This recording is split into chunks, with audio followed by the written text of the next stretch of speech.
How you doing? David Taub here from nextlevelguitar.com, and I've been getting a lot of emails here about amps and tone and what amp am I using in a lot of the lessons that I'm doing. And the bottom line is that when I do a lot of recording video-wise, I have to keep the volume pretty low so I could talk over it. So I use solid-state practice amps, or I have a very small tube amp that I use. I generally, when I play live, like tube amps because I like that warm, thick, rich tube sound. But you have to crank them to really get those voltages up and get those tubes talking to each other to get that real thick sound that I personally like. So in the studio, I play more small practice amps when I'm filming video. And a lot of the videos I use this amp, which is a Line 6 112 Spider 1, 50 watt. Now, they're up to the Line 6 Spider 3 now. They don't make the Spider 1s anymore, but you could still get this amp pretty cheap on eBay or check your local Craigslist. And it really packs a lot of features into an amp at an affordable price. So I get a lot of emails from students who just want like a first amp or a budget amp. You want to check out the Line 6 line because you can get a lot of sounds out of it. I'll take you through the amp and some of the tones pretty quickly. But just to tell you some of the features, it has a amp model, so it's a modeling amp, which models, you got your clean, twang, a little bit of distorted out, you get some real twangy sounds. It has a blues setting, crunch, a recto, which are your more heavily distorted settings, and the insane channel, which has the most gain. You have your drive, which is your level of distortion or gain, and then you have your EQ, your bass, middle, and trebs.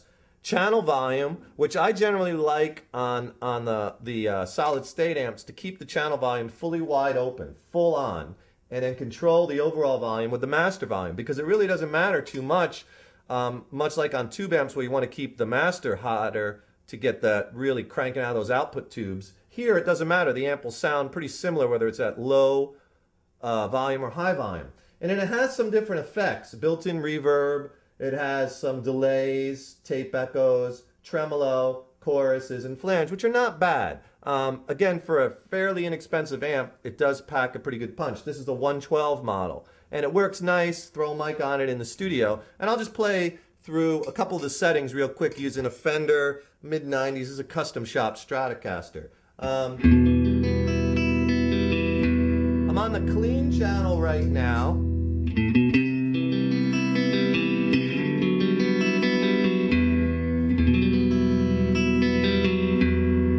So let's get some really pretty tones.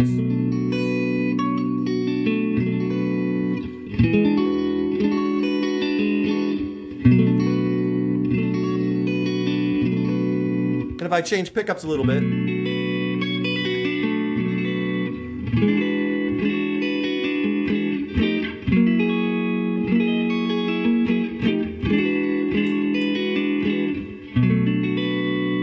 so it has some pretty cool, decent, clean tones. And then as you start cranking it up, now I'm going to the twang channel. Now the amp starts having a little bit of gain.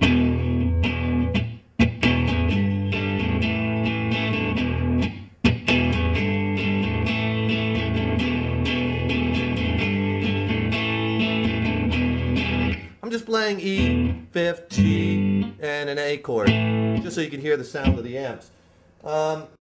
Blues sound cuts off some of the highs. Get more.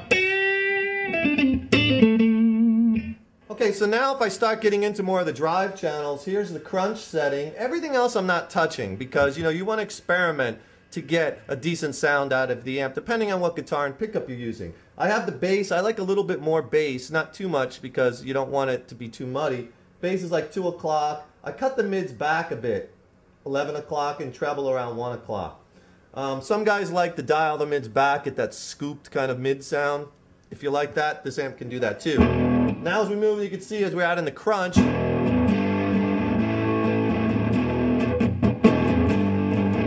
it's starting to add more gain. If I switch to the brighter back pickup,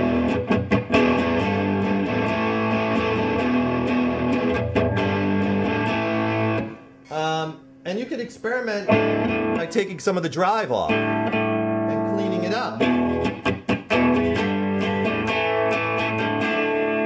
And as we go through the rest, so now as we get to the insane channel, that has the most gain. And you can get some pretty heavy tones out of this amp. I'm playing through the back pickup again.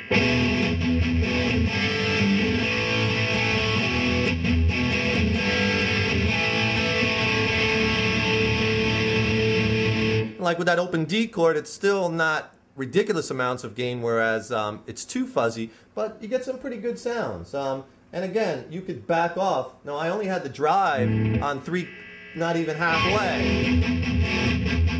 If I start cranking the drive more,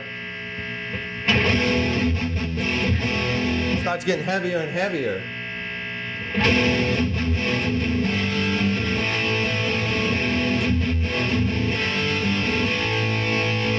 Switch to the neck pickup.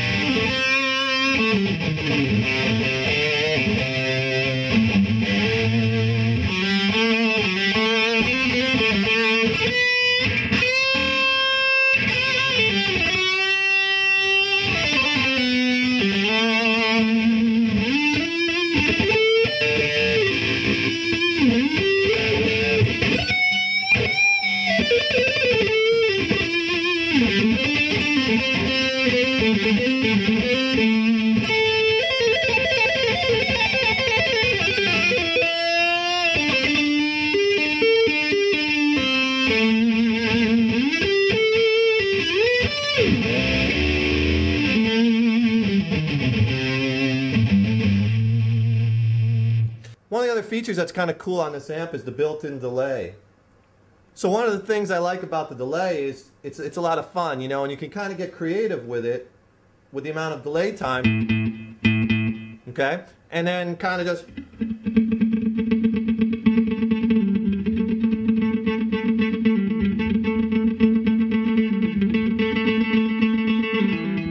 And you can also turn that into kind of like the big kind of concert hall delay sound. I got the delay cranked about 3/4. So I got the delay kind of cranking.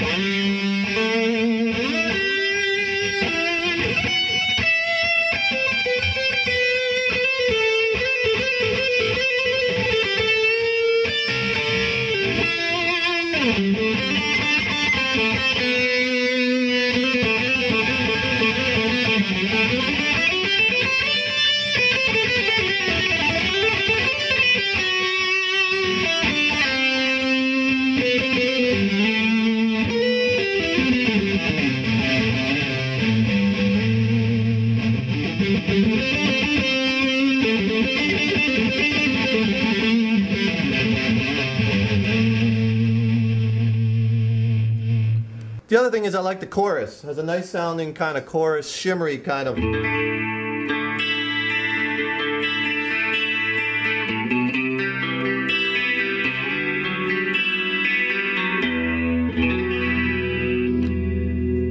Just changing pickups now.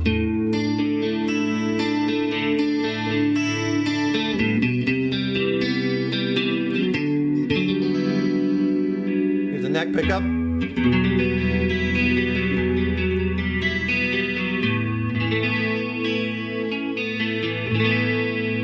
So it kind of gets a...